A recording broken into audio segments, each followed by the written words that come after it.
Greetings, everyone, and welcome to the Royce Report, where we provide detailed information on how to grow and expand your company and how to have your business run more effectively and efficiently.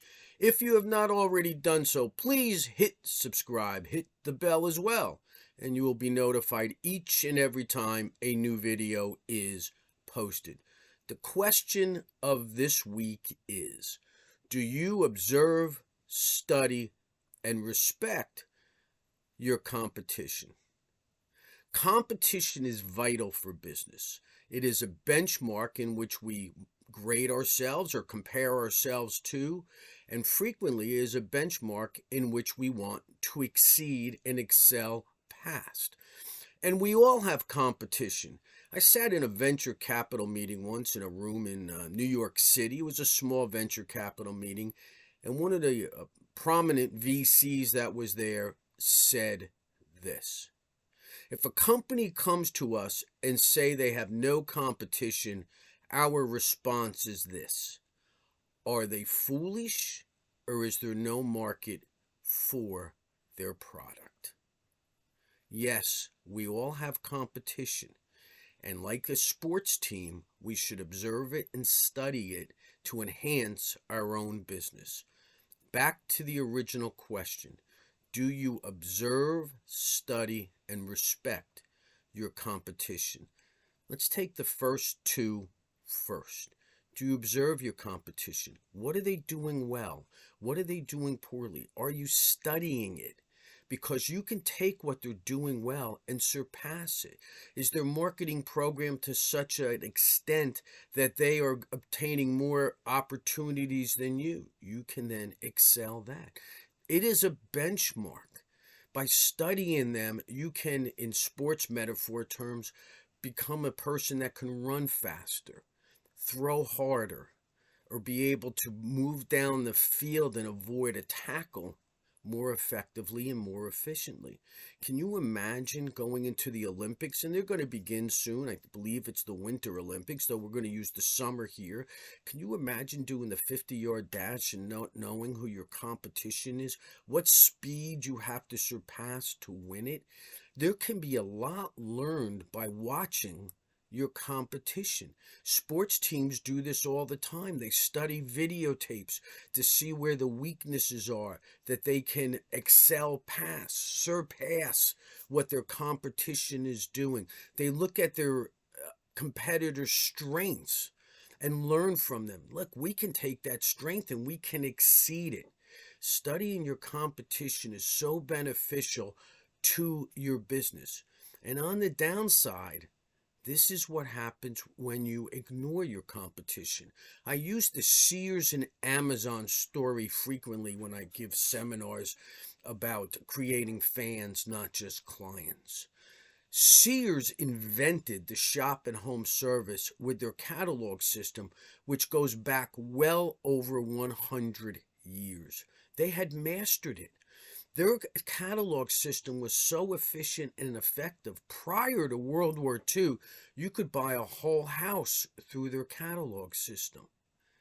They had separate catalogs for tools. They had separate catalogs for car parts, clothing, and the list goes on and on. And what happened? A small upstart called Amazon took that concept and merged it with the technology revolution, where they are now, if not the largest company in the world, one of the largest companies in the world. I've never seen a book on this story. If there is one, please leave it in the chat. For whatever reason, Sears ignored it. They had the warehouse system. They had the ordering system. All they had to do was upgrade it to match the technology for today. So never ignore your competition. Study it. Learn from it. And you'll be able to enhance your own business as well. Now there's respect. Respect is critical as well, and there's two parts to respect. Number one, never disparage your client, not your client, your competition to your client, because that comment will look as poorly on you as it does to the people you're trying to impress.